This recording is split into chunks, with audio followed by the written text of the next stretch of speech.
Protesters in Myanmar have been warned that action will be taken against them as demonstrations against the military coup gather momentum. Tens of thousands of people have been taking part in rallies across the country. A general strike is also underway. As crowds have swelled across Myanmar, water cannon have been fired on protesters for the first time. Police took action for about half an hour in Naypyidaw to try to disperse demonstrators who were blocking major roads in the capital. It's estimated tens of thousands of people took to the streets, the growing protest movement coinciding with authorities lifting a brief ban on internet access. Rallies have been reported in major cities, including Naypyidaw and Yangon, as well as Mandalay and in Kachin State in the north. Many are flashing the three-finger salute that has come to symbolize opposition to the military coup. Others have been chanting slogans against the military government.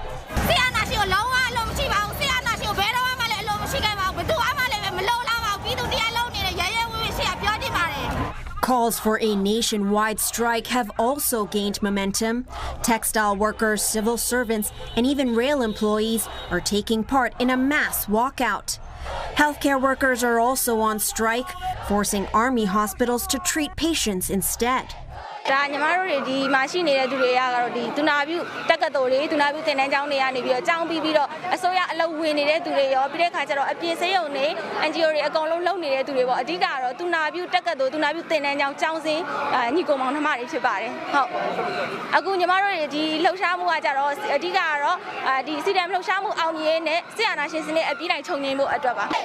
It's been a week since the army overthrew Aung San Suu Kyi's government, claiming widespread fraud in last November's election.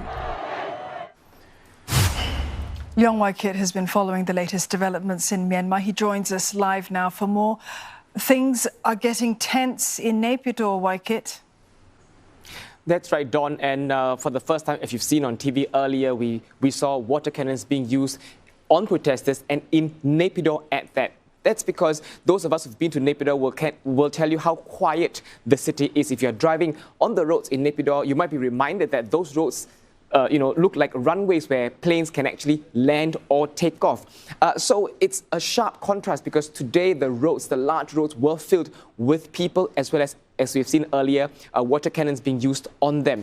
What stood out today for me in the protests were that there were more and more youngsters using English placards showing to photographers as well as to cameramen. And these are not direct messages about the protest. One can only imagine that these witty messages are designed for them to go viral and be circulated so that attention can be drawn to Myanmar.